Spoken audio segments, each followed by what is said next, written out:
आज हम बात करेंगे कक्षा 8 के हिंदी या फिर कक्षा 10 के नन हिंदी जिसको अहिंदी कहते हैं, यानी कक्षा 10 के अहिंदी जो बिहार बोर्ड में आपके हिंदी के रूप में मतलब प्रयोग किए जाते हैं। तो आज हम अध्याय 11 जिसके जो शीर्षक हैं कबीर के पद, इस पे हम क्या करेंगे, इसका ऑब्जेक्टिव क्वेश्चन को सॉल्व करेंगे। उन्हीं क्वेश्चन को लाए हैं जो आपके क्वेश्चन मतलब परीक्षा में बार बार पूछे जाते हैं। तो चलिए स्टार्ट करते हैं आज का सेशन। आप ये कमेंट्स में जरूर बताइएगा कि आप कितना में से कितना सही जवाब दे पाए। ठीक है, पहला क्वेश्चन है, ये वस्तुनिष्ठ प्रश्न है, आपके ऑप्शन भी मिलेंगे।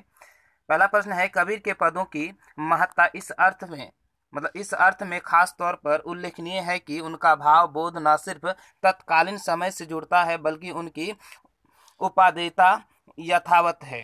किसमें? ए समकालीन समय में भी, बी पूर्वकालीन समय में भी, और सी मध्यकालीन में भी, या डी आदिकाल में भी। यानी आपको बताना है कि ये जो है पहले की अपेक्षा अभी भी उसका जो है ना ये उल्लेखनीय बात करता है। ये किसका करता है? आपका समकालीन समय में भी, यानी ऑप्शन नंबर ए हो जाए इसका राइट आंसर। देखते हैं सवाल नंबर दो में क्या कहता है कि ईश्वर या अल्लाह को बाहर ढूंढने की जगह उसका अपने भीतर ही साक्षात्कार की बात किसने कही है? रहीम ने, ए बी कबीरदास ने, सी शंकर शैलेंद्र ने, या डी अरुण कमल ने। तो ये बात जो कही थी कबीरदास ने, ऑप्शन नंबर बी हो जाएगा इसका राइट आंसर। देखते हैं सवाल नंबर 3, मोको कहाँ ढूंढे बंदे मैं तो तेरे पास में, है ना। ये पंक्ति जो है, यह पंक्ति कहाँ से ली गई है? ए कबीर के पद, बी कर्मवीर, सी बिहारी के दोहे, या डी खुशबू रचते हैं हाथ। ये जो पद लिया गया है वो कबीर के पद से लिया गया है, यानी ऑप्शन नंबर ए हो जाए इसका राइट आंसर। देखते हैं सवाल नंबर 4 में क्या कहता है, इसमें ईश्वर के निराकार स्वरूप की आराधना की जाती है उसे कहते हैं निर्गुण भक्ति धारा, बी सद्गुण भक्ति धारा, या सी राम भक्ति धारा, या डी कृष्ण भक्ति धारा। यानी जिसमें ईश्वर के निराधार स्वरूप की आराधना क्या किया जाता है, मतलब आराधना किया जाता है, उसको क्या कहा जाता है आपको बताना है। अगर आपको पता है तो कमेंट सेक्शन में जरूर बताइए। तो इसे कहते हैं निर्गुण भक्ति धारा, यानी ऑप्शन नंबर ए हो जाएगा राइट आंसर। देखते हैं सवाल नंबर 5 में क्या है, गौर से देखिए। कबीर के पहले पद में किन विचारों का खंडन किया गया है? ए रूढ़िवादियों का, बी वेशभूषा का, सी चाल चलन का, या डी रहन सहन का। तो खास करके किसका उन्होंने उल्लेख किया है? रूढ़िवादियों विचारों का, यानी ऑप्शन नंबर ए हो जाए इसका राइट आंसर। देखते हैं सवाल नंबर 6 में क्या कहता है, गौर से देखिए, है ना।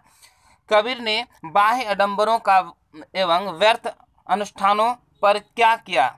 ए करारा प्रहार, बी खूब प्रचार, सी भरपूर समर्थन, या डी भरपूर सम्मान। तो करारा प्रहार किया, यानी ऑप्शन नंबर ए हो जाए इसका राइट आंसर। क्या हो जाएगा? ऑप्शन नंबर ए इसका राइट आंसर। देखते हैं सवाल नंबर 7 में क्या कहता है, गौर से देखिए, है ना।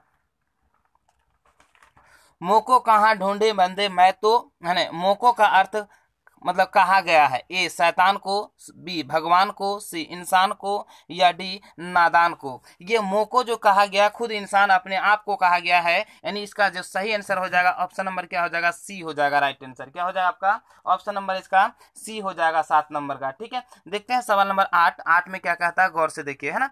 8 में कहता है कि कबीर के पद के रचनाकार कौन है? ए शंकर शैलेंद्र, बी नरोत्तम दास, सी अरुण कमल, या डी कबीरदास। तो इसका राइट आंसर हो जाएगा क्या? कबीरदास, यानी ऑप्शन नंबर डी हो जाएगा राइट आंसर। देखते हैं सवाल नंबर 9 में क्या कहता है कि कबीर के कागज की लेखी की जगह किसकी प्रतिष्ठा की है? मतलब कागज की जगह उन्होंने क्या चीज प्रतिष्ठा किया है, क्या चीज मतलब उसको ज्यादा वैल्यू दिया है? ए कानों की सुनी, बी आखिर देखी, या सी बातों की सुनी, है ना, या डी उपयुक्त सभी। यहाँ पे देखिए आखिर देखी होगा, यानी ऑप्शन नंबर यहाँ पे क्या हो जाएगा? बी हो जाएगा। यहाँ आखिर हो गया है, सॉरी, यानी क्या हो जाएगा? आखिर देखी, यानी ऑप्शन नंबर बी हो जाएगा इसका राइट आंसर। ठीक है, देखते हैं सवाल नंबर 10 में क्या कहता है, मैं कहता हूँ आखिन देखी, है ना, आंखें, है ना, यहाँ पे आंख का दिखा हुआ आखिन होगा।